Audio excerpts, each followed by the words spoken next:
இந்த கீரை பேர் புளிச்சக்கீரை. இதை ஃபஸ்ட்டு நம்ம என்ன பண்ணோம் அப்படின்னா, அதோட லீஃப் மட்டும் தனியாக அந்த மாதிரி பறிச்சுட்டு அதெல்லாம் நம்ம கலெக்ட் பண்ணி வச்சுக்கணும். இந்த மாதிரி எடுத்து வச்சுக்கலாம்.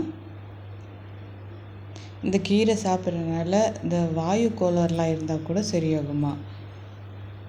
அந்த கீரையெல்லாம் ஃபஸ்ட்டு என்ன பண்ணணும் அப்படின்னா, தண்ணியில் போட்டு நல்லா அலசி எடுத்துக்கலாம்.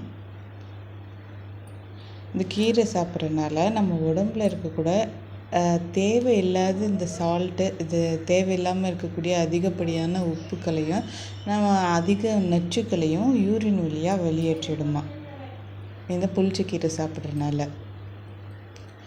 அப்புறம் பார்த்திங்கன்னா, சளி தொந்தரவு இருந்தாலும் சரியாயிடும்.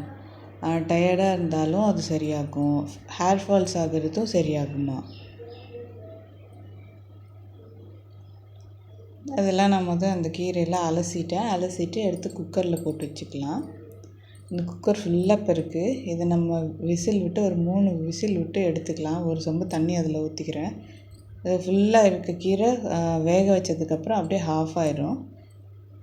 அதான் அரை குக்கர் அளவுக்கு அந்த கீரையெல்லாம் வந்துடும். நான் வேக வச்சுட்டு நான் காட்டுறேன். ஒரு சொம்பு தண்ணி ஊற்றினா போதும். தண்ணிலாம் ஊற்றியாச்சு. இப்போ மூடி போட்டு அடுப்பில் வச்சாச்சு. 3 விசில் வரட்டும். வந்ததுக்கப்புறம் இறக்கிக்கலாம். அதுக்கு முன்னாடி வெங்காயம்லாம் தேவையான அளவுக்கு உளிச்சு வச்சுருக்கேன். சின்ன வெங்காயம் தான் சேர்த்தணும். அந்த வெங்காயத்தெல்லாம் சின்ன சின்னதாக கட் பண்ணிக்கிட்டேன்.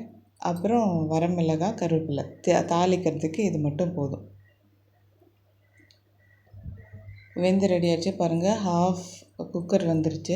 இந்த தண்ணியை என்ன பண்ணலாம் அப்படின்னு பார்த்தீங்கன்னா, இந்த வேக வச்ச தண்ணியை இந்த பித்தளை பாத்திரம் விளக்கலாம். பாட்டில் ஏதாவது ரொம்ப அழுக்காக டஸ்ட்டாக இருந்ததுன்னா இந்த தண்ணி ஊற்றி கழுவினா ரொம்ப பளிச்சுன்னு ஆயிரும். ட்ரை பண்ணி பாருங்கள். தண்ணியை வேஸ்ட் பண்ணிடாதீங்க. இப்போ நம்ம இந்த தண்ணி நம்ம இதில் யூஸ் பண்ண போகிறது கிடையாது. தண்ணி தனியாக இருத்து வச்சுட்டு கீரையை மட்டும் போட்டு தான் நம்ம இப்போ சமைக்க போகிறோம். இதில் எண்ணெய் ஊற்றி கடுகு, நல்லெண்ணெய் ஊற்றிக்கோங்க. அதுதான் டேஸ்ட்டாக இருக்கும். கடுகு, கருவேப்பிலை, வரமிளகாய், வெங்காயம் இதெல்லாம் போட்டு நல்லா வணக்கிக்கலாம். வணங்கினதுக்கப்புறம் என்ன பண்ணுறோம் அப்படின்னா, இந்த வேக வச்ச கீரையை எடுத்து இது கூட போட்டுடலாம். அவ்வளோதான். இதை ஃபுல்லாக இதோட மிக்ஸ் பண்ண போகிறோம். இதெல்லாம் மிக்ஸ் பண்ணிவிட்டு எல்லாம் ஒரு கடைஞ்சி வச்சுட்டேன். அவ்வளோதான். அந்த வேக வச்ச தண்ணியை இதில் ஊற்றக்கூடாது. இவ்வளோதான். இதோட வேலை இவ்வளோதான். இதை நம்ம தாளிக்கும் போது என்ன பண்ணுறீங்க அப்படின்னா, நல்லெண்ணெய் ப்ளஸ் விளக்கெண்ணெய், கடலெண்ணெய் இது 3ம் ஒரு 2 ஸ்பூன் ஊற்றிக்கிட்டிங்க அப்படின்னா அந்த எண்ணெயோட இதுக்கு இந்த ஃப்ளேவர் நல்லாயிருக்கும் இந்த புளிச்சக்கீரை. அவ்வளோதான். புளிச்சக்கீரை ரெடியாச்சு.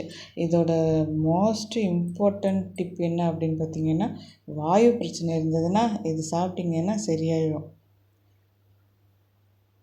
உடம்புல தேவையில்லாத உப்பு, நச்சுக்கள் இருந்ததுன்னா யூரின் வழியாக ரிமூவ் பண்ணிடும். ஹேர் ஃபால்ஸும் சரியாகும். சளி பிரச்சனையும் சரியாகும்.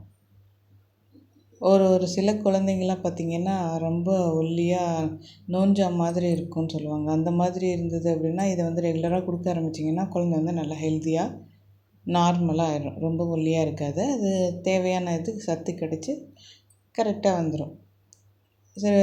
புளிச்சக்கீரை வாங்கினீங்க அப்படின்னா மிஸ் பண்ணாமல் இந்த மாதிரி செஞ்சு சாப்பிடுங்க. இதோட பெனிஃபிட் என்னன்னு நான் சொல்லிட்டேன்.